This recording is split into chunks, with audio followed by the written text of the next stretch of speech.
जीवन एक संघर्ष है। ये युक्ति आज एक ऐसे महिला के ऊपर चरितार्थ हो रहा है जिसकी ये ग्राउंड रिपोर्टिंग देखकर शायद आपके आंख में भी आंसू छलक आएंगे। ये है पटना के भूतनाथ रोड में किराए के मकान में रहने वाली महिला ऑटो ड्राइवर कंचन देवी। कंचन एक विधवा महिला है जिसके कंधे पर 3 बेटियों की जिम्मेदारी है और आज 7 साल से ऑटो चलाकर जीवन यापन कर रही है।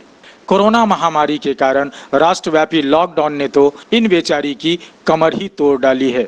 ऑटो बंद है, आमदनी का दूसरा कोई स्रोत नहीं है और न ही कोई सरकारी अनुदान ही मिल रहा है। आइए सुनते हैं कंचन ऑटो वाली की दुख भरी दास्तान। नमस्कार, मैं अमलेश आनंद। मैं आज आप बात करूंगा, वो उनसे बात करवाऊंगा जिनका नाम है कंचन कुमारी। कंचन जी, मैं आपकी जर्नी के बारे में जानना चाहता हूं कि आप किस तरह से ऑटो चला करके अपने बच्चे का भरण पोषण कर रही हैं। उसके बारे में आप अपना ज़रा परिचय दें नाम के साथ। मेरा नाम कंचन देवी है। मैं भूतनाथ रोड में रहती हूँ। मैं 7 साल से ऑटो चला के अपने 3 बेटियों को पालन पोषण करती हूँ। अभी तो लॉकडाउन है तो हम 4 महीना से बैठे हैं, बिल्कुल बेरोजगार हो गए हैं। कोई मदद करने वाला नहीं है। हमारे घर में ऐसा भी हुआ एक दिन कि हमारे घर में 4 दिन चूल्हा नहीं जला है। अगल बगल के लोग हमारे घर में खाना पहुंचाते हैं। एक गीता आंटी हैं, मेरे बगल में रहती हैं, वो हमको हर चीज़ देती हैं।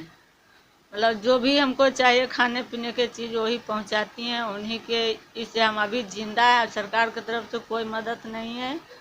हमारे हस्बैंड भी नहीं है।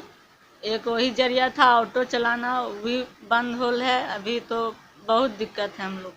हमारे हस्बैंड डेट कर गए थे तो उस समय हमको कुछ सोच नहीं रहा था कि हम क्या करें। 3 लड़की है, हमको इसको पढ़ाना है, खिलाना है। लड़का भी एक भी नहीं है तो तीनों लड़की को कैसे हम क्या करें। किराया भी देना है, खुद का घर तो है नहीं। फिर कुछ दिन हम किसी के यहाँ खाना पीना बनाए, उससे कुछ काम चला। फिर 2013 में हमको पेपर में मिला ये ऐड ऑटो चलाने का, तो हम गए वहाँ ट्रेनिंग किए। फिर ऑटो सीखे हम लोग, लाइसेंस मिला। ऑटो लोन पर हम लोग को मिला बैंक बड़ौदा से। बैंक का किस्ती हम लोग भर दिए कमा के, उसी से हमारा घर चल रहा था। अभी तो 4 महीना से हम लोग बेरोजगार हो गए। मेरा गाड़ी बंद पड़ा हुआ है। आप सरकार से क्या कहना चाहेंगे? आपका क्या मांग होगी सरकार से कि आपकी खुशहाल जिंदगी अच्छे से चले? सरकार को देखना चाहिए। लॉकडाउन तो कर देते हैं, बाकी कोई व्यवस्था नहीं करते हैं कि गरीब लोग कैसे जिएगा। नौकरी वाला लोग को तो वेतन मिल रहा है, हम लोग को क्या मिल रहा है? ना मुखिया सरपंच जो भी है यहाँ, उससे भी कुछ नहीं मिलता है। मुखिया के पास गए हैं कि हम लोग को राशन कार्ड तो नहीं है तो बनवा दीजिए, कुछ राशन का व्यवस्था कीजिए। तो मुखिया बोला कि हम यहाँ कोई राशन का व्यवस्था नहीं है, 2-4 कट्ठा खेत भी तो नहीं है कि हम आप लोग को बेच के दे दें। मेरा विधवा पेंशन भी नहीं बना है, कुछ भी नहीं। जनधन वाला खाता नहीं है तो मेरा जो भी खाता उसमें भी पैसा मोदी जी के द्वारा नहीं आया। कुछ मदद नहीं आया, कोई पूछने नहीं आया कि आप लोग कैसे हैं, नहीं है। अब आइए सुनाते हैं इनकी मासूम बच्ची की जुबानी, इनकी अनसुनी कहानी। मेरा नाम अर्चना सिंह है। मैं अभी इंटर में हूँ और जो भी मम्मी के साथ प्रॉब्लम होता है तो हम लोग नहीं चाहते कि हम लोग के लाइफ में भी जो हम बचपन से देखे हैं कि मम्मी कैसे कैसे की हैं क्या, तो नहीं चाहते कि आगे भी जाके हम लोग के लाइफ में भी वो सब सिचुएशन आए जैसे जैसे मम्मी की हैं। मम्मी से ज़्यादा कोई हम लोग के लिए नहीं कर सकता है, कोई भी नहीं लाइफ में। बस मेरा एक ही सपना है कि हम पढ़े लिखें और मम्मी जो भी चाहती हैं कि हम लोग अपने पैरों पर डिपेंडेंट हो, कभी किसी के सामने झुकना ना पड़े। कंचन बार बार सरकार और जनप्रतिनिधियों से मदद की गुहार लगाती रही। इन बेचारी दुखिया की आज तक किसी ने नहीं सुनी। सभी आश्वासन देते रहे, लेकिन 7 साल से दुखों का पहाड़ यह झेलती रही। हमने इनकी मदद के लिए कुम्हरार विधानसभा क्षेत्र के बीजेपी विधायक अरुण कुमार सिन्हा से कंचन देवी को राशन कार्ड और विधवा पेंशन नहीं मिलने का जब बात किया तो उन्होंने क्या कुछ कहा, आप भी सुनिए।